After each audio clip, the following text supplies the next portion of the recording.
We're going to be seeing that rain, eventually storm surge and wind spreading all along the coast of Florida and especially into the Big Bend area where landfall is expected early tomorrow morning. Again, the system is moving. You can see the more classic shape there on radar. Here is what we're expecting for early tomorrow. Maybe a major hurricane, Category 3, possibly winds near 125 miles per hour. Now, the good thing is there's not a lot of busy or populated areas around here, but certainly there will be some hurricane force conditions in this general area, and a big chunk of Florida and even along the southeast coast of the U.S. into Georgia and South Carolina could see tropical storm conditions with those winds 40+ miles per hour. It will likely weaken pretty fast to a tropical storm and then go out over the Atlantic waters and just kind of hover here for a while, it looks like, and it might maintain tropical storm or depression status for a bit.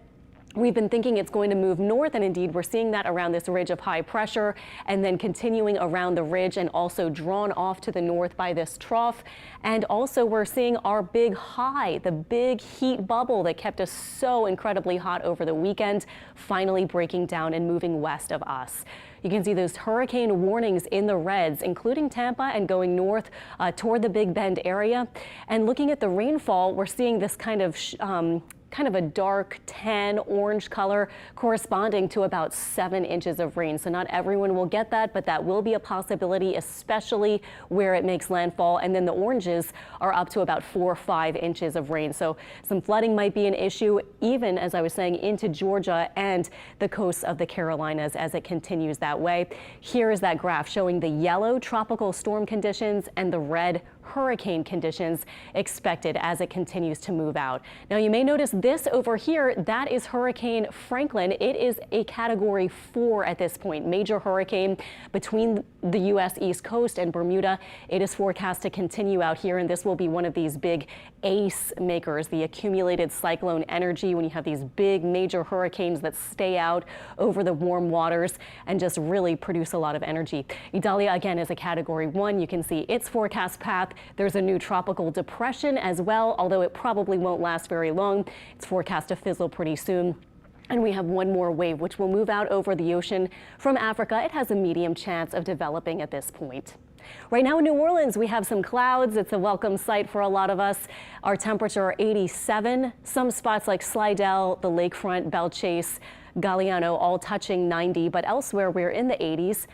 And we're looking at our winds coming in from the north right now, and we are expecting a coastal flood kind of situation for tomorrow. Just minor coastal flooding. Those of you in these areas are familiar with this when this happens, about 1 to 2 feet above normal, especially at high tide tomorrow, which will be mid to late morning. So that's why this advisory has been issued Wednesday, 7 a.m. to 4 p.m. because of those winds around Idalia.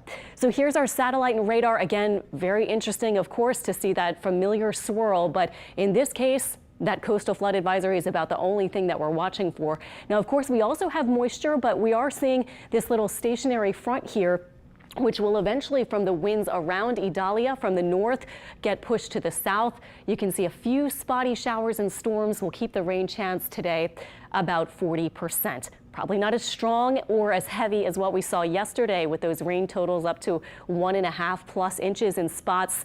But you can see some rain around. This is by 7 p.m., maybe even tonight around 10 p.m. A few showers and storms wrapping up. But then we get some slightly drier air. So that will be a little bit of a less humid setup for tomorrow with those north winds around Idalia, bringing in that slightly drier feel. Thursday, humidity may go up a little bit, and our temperatures both days in the lower to middle 90s. This weekend, thankfully, we have the chance for more rain. Scattered showers and storms much needed. The highest chance potentially on Saturday.